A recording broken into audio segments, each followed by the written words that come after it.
Finally, the Flash gets his own movie all by himself. Psych!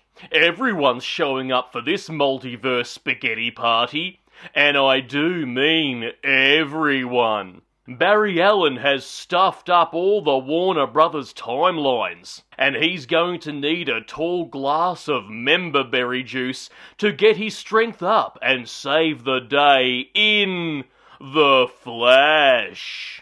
Hello there, you loose units, and welcome back to another episode of Spicy Boy Reviews. I'm, of course, your host, Andrew Iles. That's right, The Flash, the final DCEU movie installment here, directed by Andy Muschietti. He's mostly known for directing the superb remake of It, Chapter 1 and Chapter 2.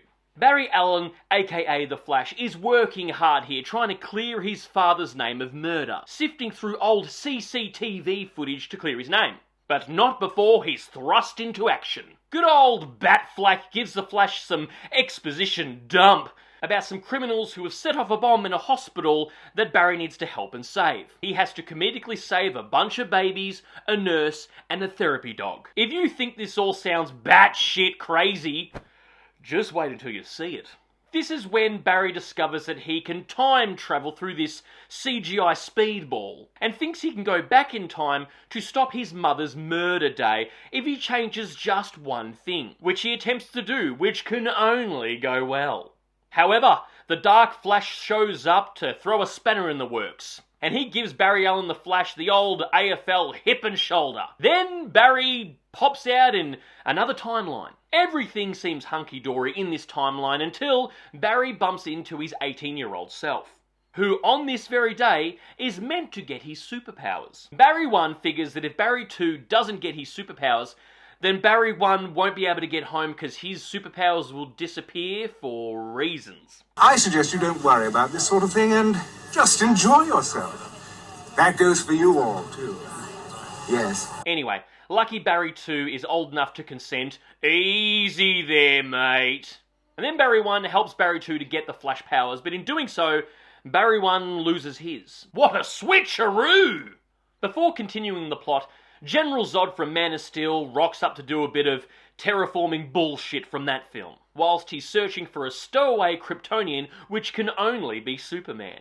Barry 1 has already lived through the events of Man of Steel, and he remembers that thousands of people die, which is horrible and not well received if it's not Marvel doing it. So he tries to track down the Justice League. But in this timeline, there are no metahumans. However, there is a Batman, so Barry 1 and Barry 2 go to Wayne Manor to get him off his ass. It's no secret that Michael Keaton is back as Bruce Wayne / Batman, who's all grey and worn out, but he has the taste of adventure. He wants to get nuts, assume Superman's gender, and go and save the day. So this trio team up to go track down this Kryptonian. But this is 2023, and there is no men anymore. Only an androgynous Kryptonian with an emo haircut when they find Supergirl. Actually, the title or name Supergirl is a bit too gender specific, so they end up calling her Kryptonian name Kara Zor-El. In fact, I don't even think the name Supergirl was mentioned once. Anyway, so they all team up and go to take down General Zod. I'd be lying if I said this film wasn't super entertaining. The humour actually landed for me. Although Ezra Miller has landed in some hot water of late with some questionable things, as an actor in this, I thought he was good. He was serviceable. Also, Sasha Calle as Supergirl was pretty damn good. I was a bit worried when I heard about this casting and what they were going to do with the character. I thought they were going to turn it into some third-wave femo-forcing agenda. It was going to get multiple boss girl moments and show up all the male other cast members and make them look like idiots in her shadow. But that did not happen here. She held her own and was super interesting. However, I will say I'm not a huge fan of the costume design of Supergirl here. I mean, it makes sense in the sort of Snyderverse timeline that we're sort of ending here, as it was like Kryptonian undergarments. But I think it just looks a bit plain Jane. But of course, the MVP, best on ground, most entertaining, is Michael Keaton.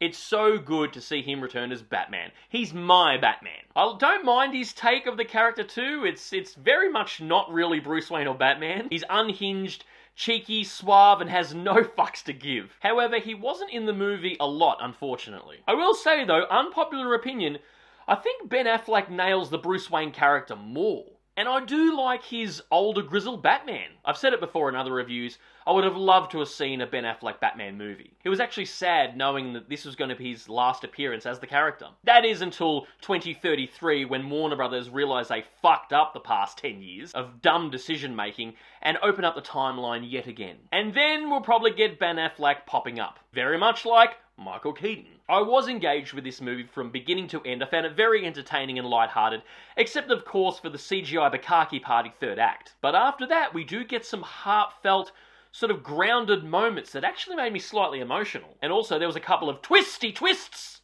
but if you're paying attention, you could see them coming a mile away. Also, the bulk of the special effects in this movie were absolute garbage. A lot of the speedball flashbacks and cameos here came across as sort of a PlayStation 2 cutscene, but I still enjoyed the film nonetheless. And it was awesome to hear Danny Elfman's Batman theme yet again. And on the cameos, this film's not fucking around with its deep cuts. Albeit brief, but still fun. Well, that's everyone except for Henry Cavill though.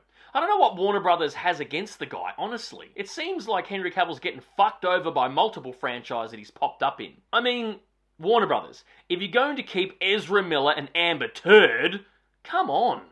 This was hella fun, this movie. It's copping a bit of flack online, but I don't give a shit. I had fun with it. But it is bittersweet. We all know that James Gunn is taking over the DC universe and going to insert his own little thing into this world. And none of these characters are coming back. Unless his take fails miserably and Warner Brothers starts calling everyone back again. This film is almost a perfect ending to the Snyderverse. It all started in 2013 with Man of Steel, and now we're ending it 10 years later in 2023 with The Flash with Zod redoing his plan. I loved it. I will see it again. I had fun. I didn't take it too seriously. I don't think it's meant to be. I think people's expectations are pretty bloody high with superhero films, but I just like cheesy fun, and this definitely delivered on that. Yeah, the CGI is fucking shit, but I didn't mind it. I had fun. And at the end of the day, is that such a bad thing? Having fun? Anyway, that's my cheeky little review of The Flash. Write down if you've seen it, if you're excited about it.